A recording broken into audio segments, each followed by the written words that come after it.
With the addition of the 3 new starters, we have officially reached over 900 Pokemon. Wow. With so many already out there, it makes you wonder how they come up with new ideas.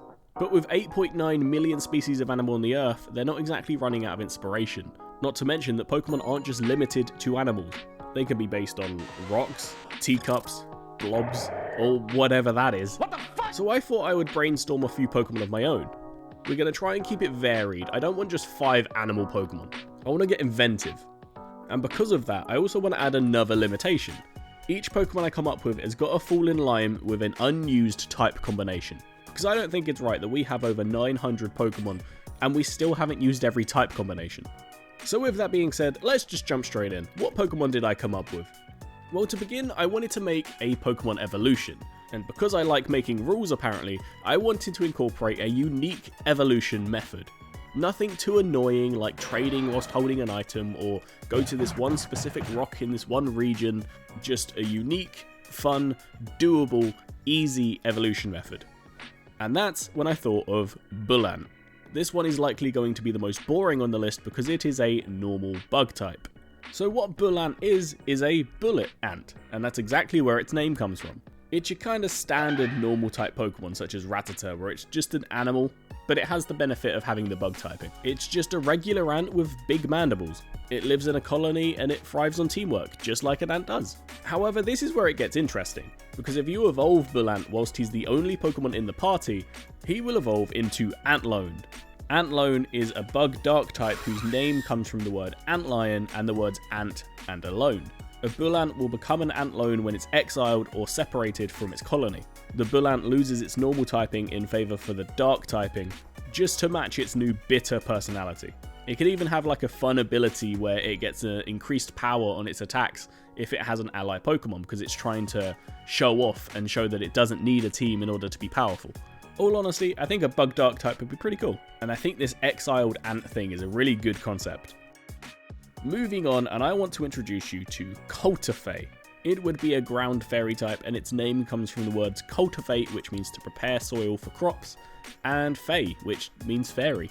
Cultifay would be based on a pink fairy armadillo because, come on, it is the best pick for a ground fairy type. And upon doing some research for this video, I found out that some people have actually come up with a pink fairy armadillo Pokemon.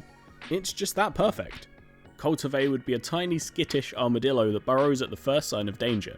Plants planted in the earth burrowed by this Pokemon bloom twice as quick.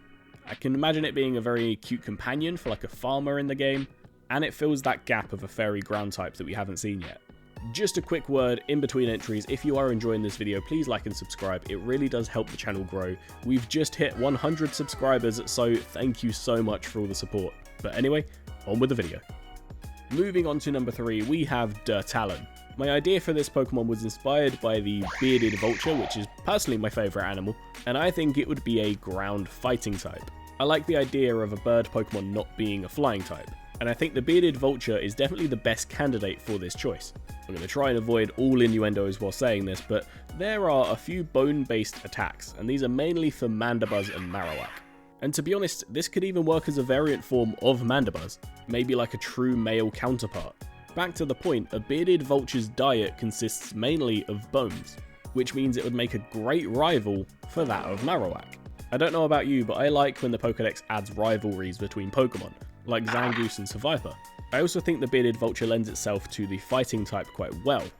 You see, it's naturally a white bird, but it will coat itself in this reddish-brownish dust in order to look more intimidating, almost like war paint. War paint is typically used by like tribal soldiers, so combat-involved individuals. Not to mention that change from white to red because of the dust is a free shiny form. This Pokemon writes itself. Moving on to another Pokemon that could be a variant form. In fact, I think I would actually prefer it as a variant form, and that is Bronull. Its name derives from the words bronze and bull, and that's exactly what it's based on, a bronze bull, also known as a brazen bull. If you don't know what a brazen bull is, it's an old Greek, I think, form of torture. It's basically a giant bronze bull, and you put a criminal inside it, and then you light a fire underneath it, and then the criminal gets a bit warm. Yeah, it's not a very nice torture method. But that's exactly what I want in my children's game!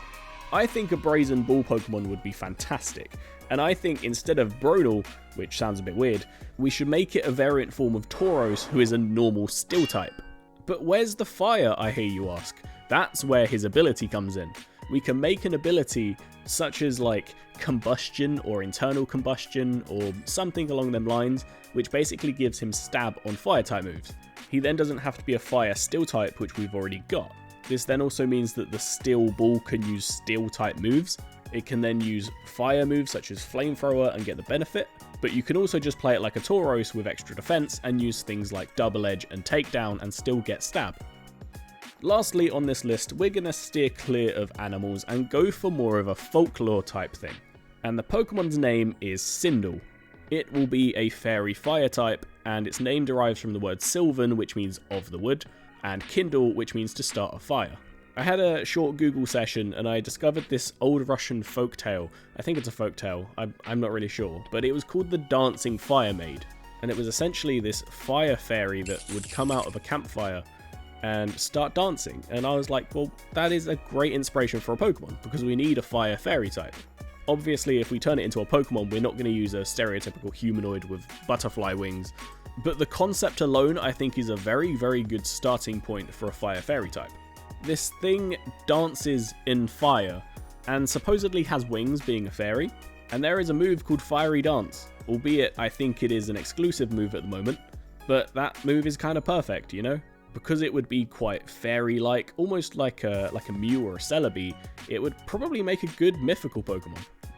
And they were the 5 Pokemon I come up with for the new generation. They're not really inspired by the Portuguese region or the Spanish region, whatever we're going to get, but I had these 5 concepts and I really wanted to let someone know, so there you go, I hope you enjoyed it.